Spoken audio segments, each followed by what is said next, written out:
जय महाराष्ट्र मित्रांनो. तर सॉरी पण सकाळ सकाळ तुम्हाला एक निगेटिव्ह मेसेज देतोय मी. माझ्यासोबत ना एक काल किस्सा झाला. म्हणजे ना आपला मराठी माणूस किती मागा आहे ना याचं एकदम लाईव्ह प्रूफ उदाहरण म्हणजे असं डोळ्यांनी बघितलंय मी काल. तर मी ना मॉल ऑफ मिलेनियम मध्ये जॉबला आहे. ओके. वाकाडमध्ये तुम्हाला सगळ्यांना माहिती असेल तसं. तर आम्ही ना रोज टी ब्रेक मध्ये होतो. रोज म्हणजे कधीतरी आम्ही टी ब्रेक वगैरे झाला की पाणीपुरी वगैरे खायला ना मॉलच्या बाहेर जातो. तर तिथे एक नाही दादा आहेत जे पाणीपुरी वगैरे विकतात.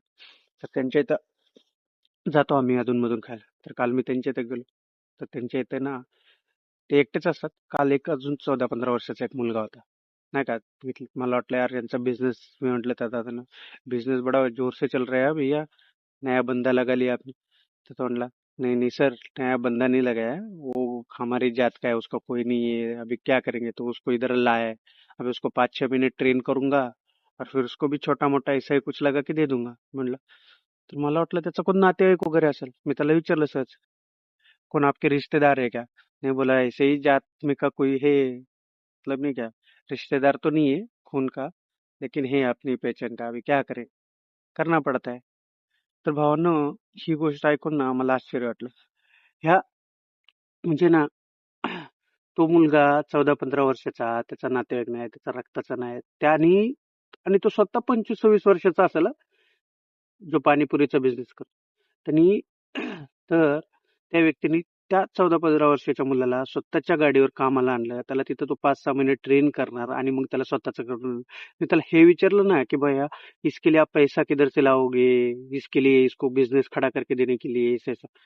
तर तो काय म्हटला माहितीये का, आमच्याच जातीतला काही लोक त्यांना मिळून थोडंसं हेल्प करतील, मदत करतील, त्याला सेट करून देतील आणि नंतर जेव्हा तो सोट होईल तेव्हा ते त्यांचे सेट होईल तेव्हा तो त्यांचे पैसे सगळे देऊन टाकेल. म्हणजे हे तुम्ही बघताय ही थिंकिंग खूप मोठी गोष्ट आहे मित्रांनो.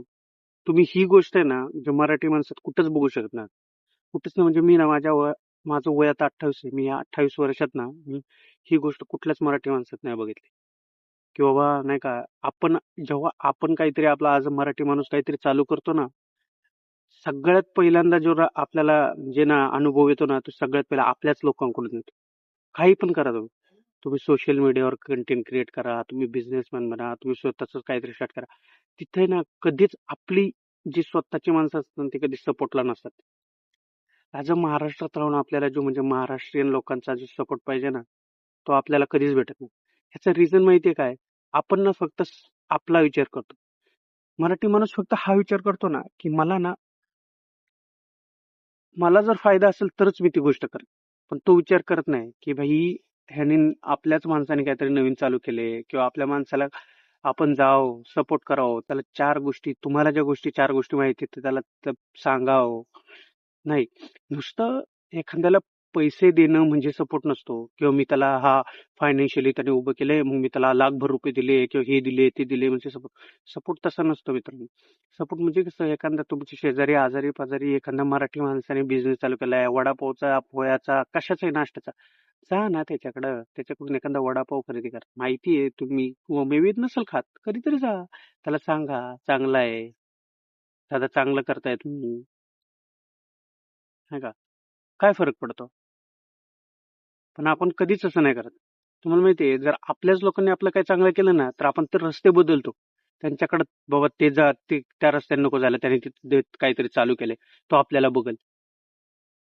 एखाद्या जर किती असे मराठी कंटेंट क्रिएटर माहिती येतो तुम्हाला की खूप सक्सेसफुल झालेत, एकदम उच्च दर्जाचे, हाताच्या बोटावर मोजणारे इतकी लोक आहेत. का होऊ शकत नाही सांगा बरं, का बाहेरचे लोक एवढे?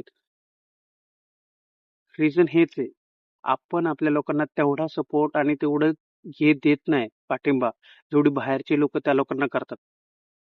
कळलं का? बाहेरच्या लोकांमध्ये ना एकता खूप आहे. त्यांना जर काय बिझनेस करायचा असेल, काय अडत असेल ना, तेथील लोक स्वतःच्या कम्युनिटी मधून कर्ज बिर्ज काढून त्या लोकांना मदत करतात, त्याला उभं करतात आणि मग त्या माणसाची पण तेवढीच रिस्पॉन्सिबिलिटी की भाई तो माणूस पण त्यांचे 1-1 रुपया परत करतो. कळलं? आपल्या इथं ना म्हणजे ती मेंटॅलिटीच नाही की बाबा आपला ऍटिट्यूड इगो सोडून आपण एखाद्याच्या इथं काहीतरी पहिले शिकावं, एखाद्याकडे जावं बिझनेस शिकायला, त्याच्याकडून शिकून घ्यावं आणि मग ते राहावं. ही जोपर्यंत मेंटॅलिटी चेंज होणार नाही ना भावांनो, तोपर्यंत आपलं काहीच होऊ शकत नाही. आणि हीच मेंटॅलिटी चेंज करण्यासाठी मी माझा ब्लॉगर चॅनल चालू केला. मला माहित नाही की नाही का की किती लोक सपोर्ट करतील किंवा नाही करणार किंवा किती लाईक किती सबस्क्राईब वगैरे किंवा काय कुठपर्यंत मी जाईल. मे बी आता नाही, 1 वर्षांनी नाही, 2 वर्षांनी नाही, पण 2-3 वर्षांनी तरी काही काय माझ्या हातात काहीतरी असेल.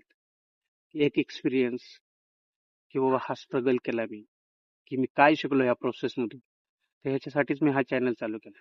तर भावांना सपोर्ट करा, ॲज अ मराठी माणूस म्हणून सपोर्ट करा. धन्यवाद. त्या चॅनलला सबस्क्राईब करा, लाईक करा, शेअर करा आणि असंच आपल्या मराठी माणसांना सपोर्ट करा. धन्यवाद.